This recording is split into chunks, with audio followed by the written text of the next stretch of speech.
Hi, Taurus! Kamusta? Welcome back to Pinay Angel Tarot. So, this is your December kapalaran para sa mga Taurus. Sun, Moon, Rising, and Venus signs. General love reading. Although, maaring may mensahe din sa career nyo. So, tingnan natin, guys. Also, magnunumon po sa December 12. Ayan, kaya for sure, may bago na naman kay Taurus. Tingnan natin kung ano yung mga pagbabagong yan. Kung ano yung energies ng person mo, energies mo, and kung ano pa ang mga mensahe na kailangan mong marinig. So, ready ko lang yung cards nyo, guys. Kamusta kayo? Ayan. So, sensya na kung medyo na late this month, yung reading nyo. But don't worry, kasi ito na. Okay. Kung kailangan nyo po ng gabay, pwede po kayong magpa-private reading sa akin. Message nyo ako sa Facebook page ko, Pinay Angel Tarot. Mamaya after the reading, I will tell you more about it. Pwede nyo rin ako i-chat sa Viber or sa WhatsApp para mas mabilis. Nasa description box po yung number ko. Also, available yung crystals. Iba-iba at marami po. Meron to attract love, to attract money, for protection, self-confidence, creativity, motivation for new beginnings, lalo na at magno-New Year na po.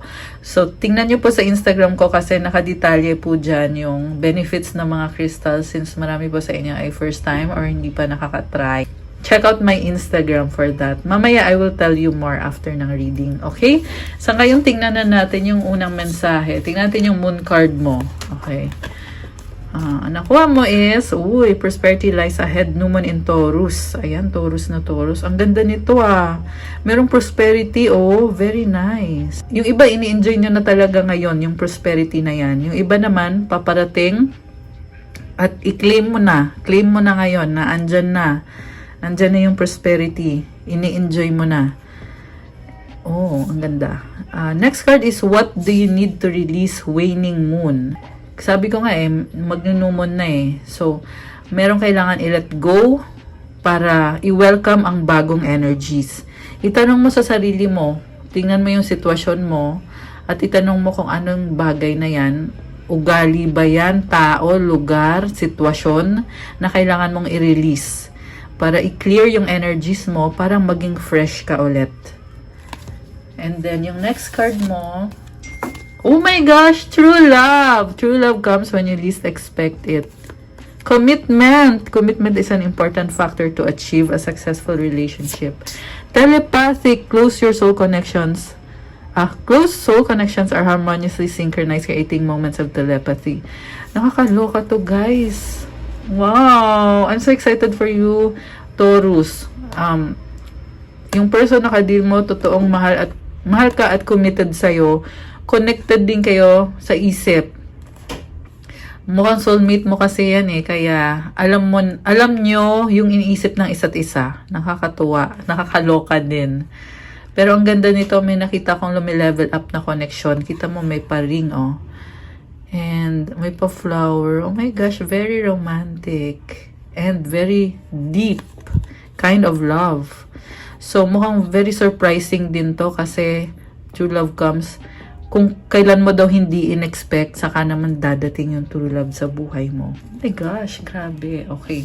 Tingnan naman natin yung sa tarot. Overall energy mo is Queen of Scepters. Grabe. Ang lakas ng confidence mo, maraming humahanga sa'yo. At you can achieve anything as long as gawan mo ng paraan. Ano nga yung last na sinabi ko? Sorry guys, medyo na-distract ako Pero anyway, so ito ka, Taurus. Ang ganda ng energy mo. Very confident, very motivated ka, very passionate. And, ang masasabi ko lang dito is, kung may kailangan kang gawin mo na kasi magiging pabor sa'yo, favorable sa'yo. Pareho yan sa love at sa finances at sa career, okay? So, ang focus mo ngayon is judgment. Okay, meron palang desisyon na kailangan gawin tungkol sa isang sitwasyon na ang dami nang nangyayari dito. Kita mo ang dami niyang books, So, posibleng pinag-aralan mo talaga yan, yung sitwasyon na yan at ngayon dumating sa point na kailangan ng pagbabago, kailangan gumawa ng desisyon para umusad ka or magkaroon ng forward movement sa sitwasyon mo. What crosses you is 3 of coins. So, ang problem dito is kahit na gumawa ka ng desisyon pero parang hanging kasi may partnership kayo, nag-uusap kayo. So, itong desisyon ng pagbabago, parang hindi mo pa ma-let go totally kung ano yung kailangan mong i-release. Pero, ang nafe-feel ko dito, may kailangan kang i-let go kasi ipupursue mo ngayon yung sariling passion mo or yung kagustuhan mo or yung nagpapasaya talaga sa'yo. And walang makakapigil sa'yo. Pero, ang problem lang, parang meron pa ring humihila sa'yo na kaya parang pakiramdam mo ngayon hindi mo pa rin totally ma-let go yung sitwasyon na yan or yung taong yan. So, okay. Tingnan pa natin yung ibang cards mo. What lies below you? Oh, ito ulit yung pagtalikod. Nag-invest ka ng emosyon mo sa taong yan. Kaya, nafe-feel mo ngayon sa loob mo na this time, sarili ko naman yung pipiliin ko. Alam mo din kasi sa sarili mo na marami kang options na hindi ka pwedeng magstay sa taong yan kahit na nahihirapan ka. Kasi marami pang ibang bagay na magbibigay sa'yo ng happiness mo. So, I feel like malaking decision to. Yung iba, tinatry nyo mag-decision kung magsistay ka ba sa relasyon na yan or kung i-let go mo ba yung relasyon na yan or yung taong yan.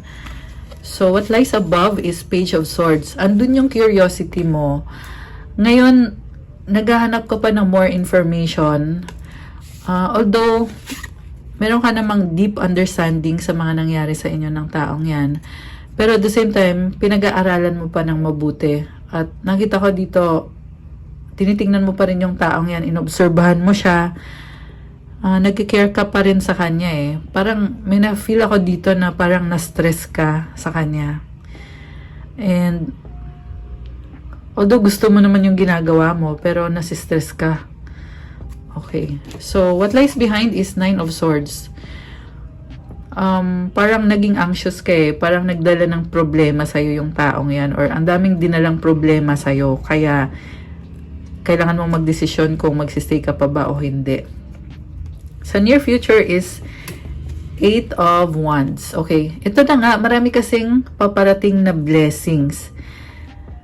Kaya, parang torn ka Niisip mo, magsistay pa ba ako sa taong yan? Kasi ang dami ko pang blessings na gusto ko na makuha agad yung blessings na yan. Hanggat hindi ako nagdidesisyon, hindi ko rin makikita itong blessings na to or hindi rin makakapasok tong blessings na to. Pero alam mo, sa totoo lang, Taurus, kahit ganyan na parang nahirapan kang magdesisyon, pero dadating at dadating pa rin yung blessings. Okay, so wag kang mag-alala or wag mong i-worry yun. Yan lang yung advice ko so far. So, andito yung 9 of Cups. Sinasabi dito, kahit na ano man ang desisyon na gawin mo, parte pa rin ng buhay mo yung taong yan. And contentment yung nakikita ko para sa'yo. Kontento ka sa mga nangyayari sa sitwasyon nyo or sa buhay mo. Yung person mo naman, gusto ka pa rin niya Sobrang attracted sa'yo at gustong magsimula ulit. And yung nga lang, parang may sarili siyang mga agenda or alam mo yon parang may nakita ko dito gusto kang i-invite something or gustong makipag-usap sa'yo, gusto kanyang makita. Kasi meron siyang mga plans para sa inyo. Okay, which is, I feel like, iba yung plans niya sa'yo, iba naman yung plans mo sa sarili mo. So, andun yung conflict dun, 'di ba? Kasi magkaiba kayo ng plans. Pero yes, still attracted sa'yo yung taong yan. At gusto niyang magsimula ulit. So, mutual energies is the Temperance card. Pareho kayong nag-a-adjust kasi pareho nyong kailangan yung support ng isa't isa. Pareho kayong may feeling sa isa't isa. And, binabalanse nyo Kita mo yung apoy tsaka yung tubig. Tinatry niyang balansehin, Ayan. So, parang feeling mo yun yung sitwasyon mo is on the process. Ayan, on the process. And yung outcome dito is the Strength card. Okay. Alam mo, sa nakikita ko, ang daming number 8. Oh my gosh. Ayan, number 8, oh. 8. Kanina, 8 of Cups, 8 of Scepters. Alam mo, puro achievement yung nakikita ko for you. And, hindi ko naman sinasabi na yung achievement is babagsak na lang galing sa langit. Hindi ganun yon. At alam mo yon na pinagsisikapan yan, pinaghihirapan yan, nag-e-effort dapat para makuha yung achievement na yan. Kaya strength yung card na to kasi kailangan strong ka para makuha mo yung achievement na yan. At sa tingin ko naman, kaya mo naman, ipagpatuloy mo lang. Actually, sinabi ko na nga kanina na makukuha mo kung ano yung gusto mo as long as ilagay mo yung effort mo dyan, ilagay mo yung puso mo dyan, ibigay mo yung best mo, talagang kaya mo. Ayan, nakatuwa naman. Okay. Pero, mag-clarify tayo. Kasi, gusto ko din, oops, nag-flip yung isang card. Teka lang, ayusin natin. Gusto ko ding ma-clarify sa reading yung tungkol sa person mo eh. Okay, pero unahin muna natin yung 8 of Cups. Kung bakit tumalikod si Taurus. Bakit nga ba? King of Pentacles, para sa achievement mo at sa stability mo, kaya ka tumalikod. Knight of Cups, King of Swords. So, nakita ko dito, meron kang pangangailangan. Pure naman yung intention mo eh. Pero, this time, ginagamit mo yung utak mo sa kung paano mo i-handle yung sitwasyon.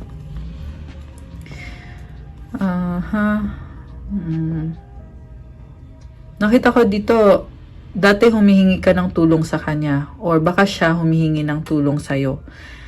So, merong nagtutulungan kayo. Okay, nagtutulungan kayo. So, ngayon pinag-aaralan mo eh. Ayan, pinag-aaralan mo, mag-workout kaya to. Ayan, so, parang, kita mo yung pusa. Kini-cleanse niya yung sarili niya, 'di ba? So, parang pinopurge mo yung sarili mo. Or, inaayos mo, meron kang kailangan tanggalin, para merong ibang blessings na makapasok. So, more on achievement kasi yung iniisip mo eh. Ayan, and kita mo ang daming hearts, so positive vibes. Very positive ng vibes. Ayan, very positive.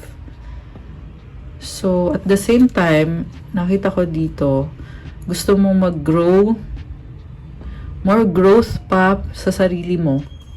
Kaya ka tumalikod. Malakas yung confidence mo sa sarili mo.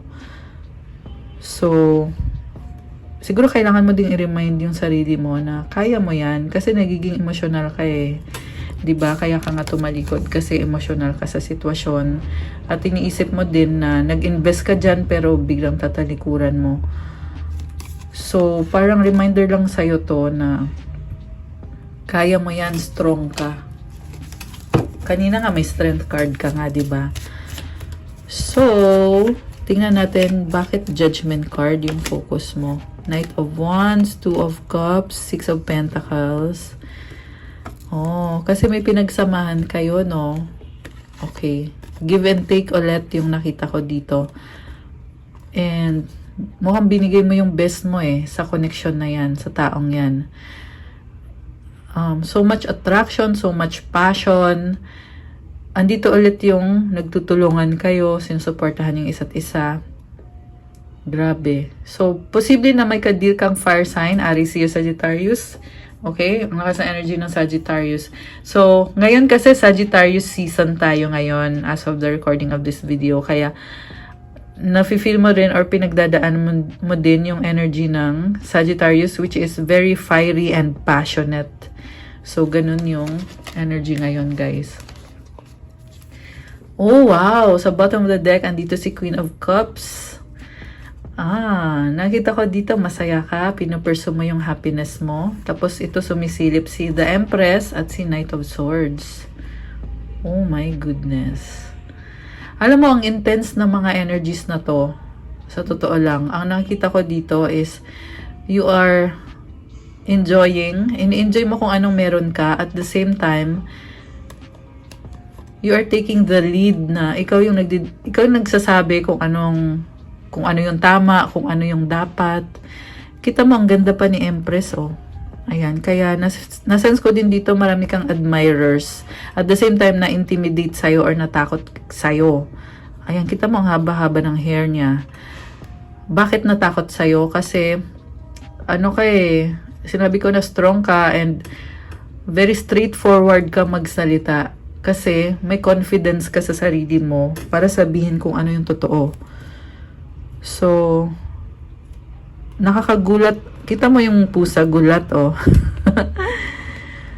So, yung pagiging straightforward mo, nagugulat yung tao sa'yo na ganun ka. So, kaya, moment mo yan eh. Kita mo meron siyang scepter, diba?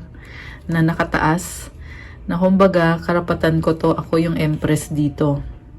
Ayan, at walang kukontra sa'yo. May nakita ko merong loyal din sa'yo. Ayan, merong nag-a-adjust, meron ding loyal sa'yo. At, ang ganda naman ng cards ni Taurus. Okay. Wow! Dalawang ace. Ace of Wands, Ace of Pentacles. So, ngayon, since nga meron kang tatalikuran at iiwanan, ito na yung bagong simula para sa'yo. Ang ganda ng feeling na parang fresh na fresh ka.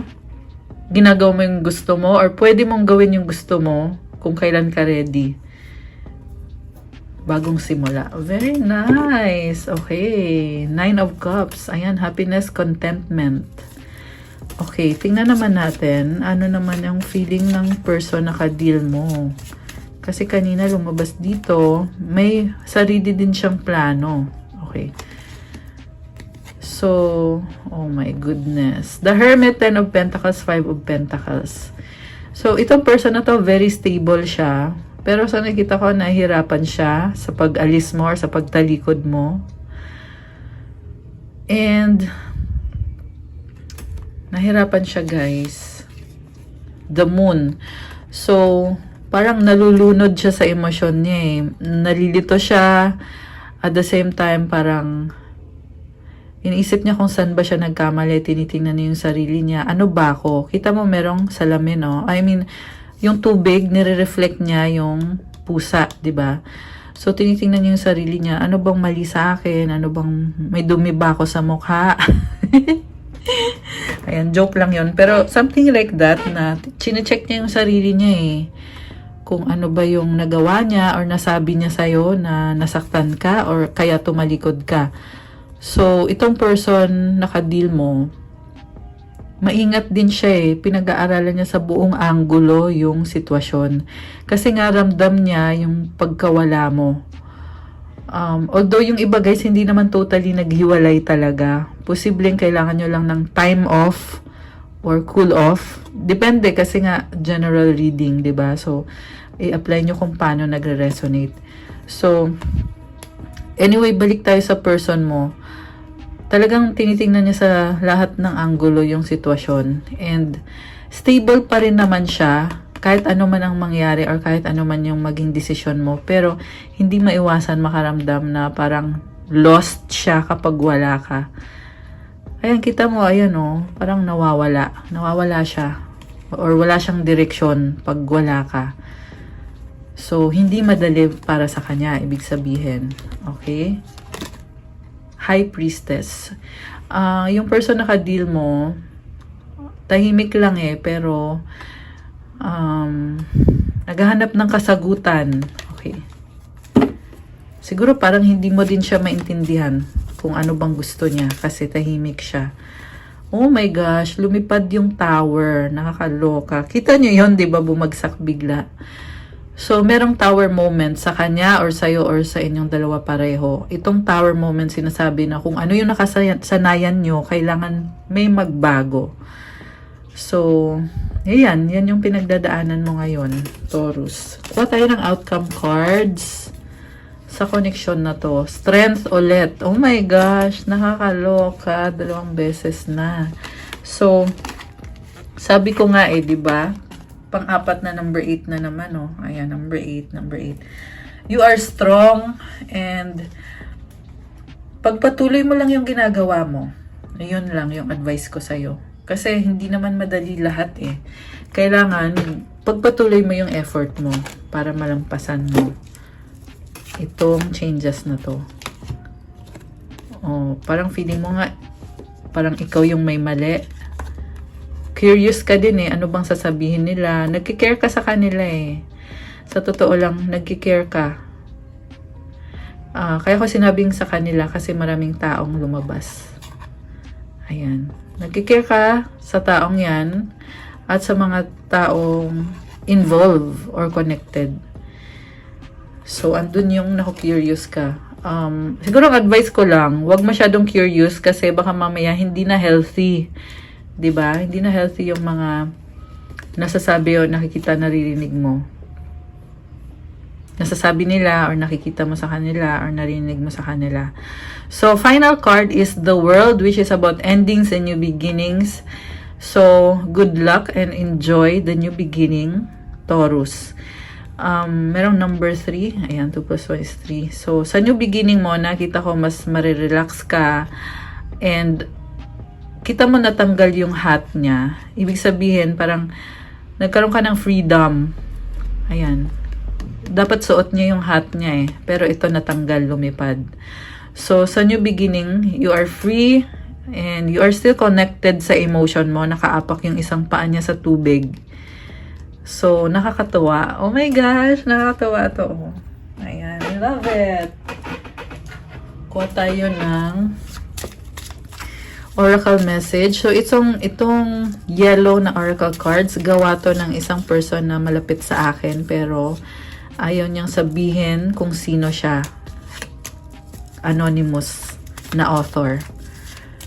So, ito yung mga feelings ng person na ka-deal mo or mga energies na connected sa inyo. Or mga gusto niyang sabihin sa'yo na hindi mo alam. Okay. Ito naman, ako naman ang may gawa nito. Tagalog Love Oracle. So, tingnan din natin yung mga message. Okay. I am sorry. Oh my gosh. Gusto niya mag-sorry. Let's forget the past. Parang na-realize niya kung ano yung mali niya eh. Gusto niyang kalimutan kung ano yung hindi maganda na nangyari sa past. You are irreplaceable. Diba? Sabi sa'yo eh, pag wala ka, parang lost din siya. Hindi niya kaya. Parang, I mean, what I'm saying is, wala kang kapalit. Ayan, tinagalog ko lang eh. We are healing and learning with all of this. Natututo din siya, Taurus. I need more time. Parang, nakita ko ngayon ayaw niya makipag-usap, parang gusto niya lang magkulong sa shell niya or magtago kasi nasa process of healing siya at natututo din siya sa out of everything na mga nangyayari. Oh my gosh, akin ka lang possessive. Ayun lang.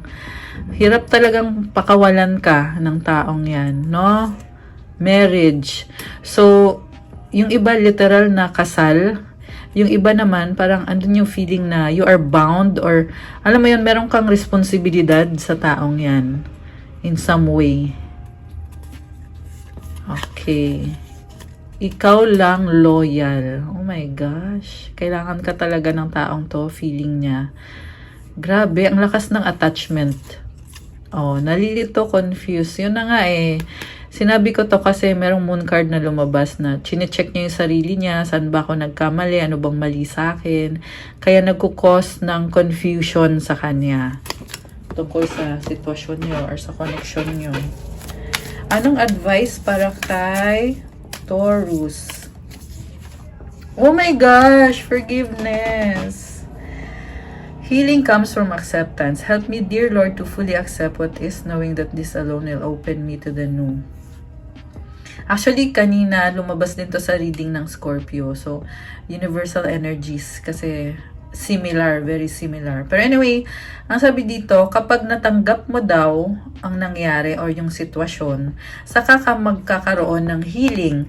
Kaya, healing mo kay God or idasal mo kay God na tulungan kang tanggapin kung ano ang sitwasyon ngayon para magbukas yan ng bagong simula para sa'yo. Kasi kapag tanggap mo, magbubukas yan ng bagong opportunity para sa'yo. Ayan. I love it. Oh my gosh. Okay, guys. That's what I have for you, Taurus. Para sa yung December kapalaran. Thank you so much for watching. So, alam ko maraming nag-resonate. I-comment nyo syempre para alam ko kung sino or ano ba yung sitwasyon nyo. And, i-comment. Kung hindi naman nag-resonate, i-comment nyo din para alam ko din. And kung kailangan nyo po ng gabay, pwede kayong magpa-private reading sa akin. Ayun, may bayad yun kasi ikaw mismo yung i-reading ko. Message nyo lang ako sa Facebook page ko, Pinay Angel Tarot, or sa Viber or sa WhatsApp. Nasa description box po yung contact number ko. And andyan din yung link sa Facebook page ko. Open na nga pala yung services ko for face-to-face reading. So, i-message nyo na lang ako if you want to know more about that. Face-to-face, personal. Ayan. Pero yung the usual, syempre, available yung video call. Full reading via video call. Okay, ngayon, ayan, nag-open na din ako ng services ko for face-to-face personal readings. Pero, i-message nyo ko so I can tell you if you are kung pwede. Kasi meron din tayong hindi tatanggapin na mga readings, guys. Depende talaga yan sa sitwasyon kasi meron talaga akong tinatanggihan. Depende din kasi yan sa energy ng person na magpapareading at sa iba-ibang circumstances. So, ayan, ini-inform ko lang kayo para aware kayo na meron din pong boundaries and limitations yung face-to-face na readings. Pero sobrang excited ako dyan sa face-to-face readings kasi ibang experience yan kapag face-to-face yung private reading nyo, 'di ba? Ayun, so that's it. And for the crystals, marami at iba-iba po. Bisitahin nyo po sa Instagram ko yung mga nag-i-inquire tungkol sa mga crystals. Nakapost po dyan yung mga benefits at detalyado po yan, mga benefits ng crystals. Also, lifetime na po yung mga crystals na nabibili nyo sa akin. May kasama yung dasal, may kasama yung specific intentions para sa'yo. Only pure intentions, hindi tayo gumagawa ng mga black magic or mga kung anong hindi maganda. At bawal yan at hindi ko tinotolerate yan. And alagang-alaga po lahat ng mga crystals kapag galing sa akin. And ano pa bang kailangan kong sabihin? Marami po kasing first time pa lang na gumamit ng crystal. So, subukan nyo po. Kasi, ayan, kayo na mismo ang makakapagsabi kung paano kayo gumanda yung energy nyo or paano nagbago yung buhay nyo or yung sitwasyon nyo sa paggamit nyo ng crystal. So, itry nyo lang. Try nyo po. At still available ang free shipping until December 31, 2023. Kaya kung nagbabalik na kayong umorder ng crystal, now is a good time habang meron pang free shipping na promo. Ayun, guys. So, that's it. Thank you so much again, Taurus. Have a good day. I'll see you again soon sa mga next readings ko. Okay? God bless and Merry Christmas in advance. Thank you. See you again soon, guys. Love you guys. Bye!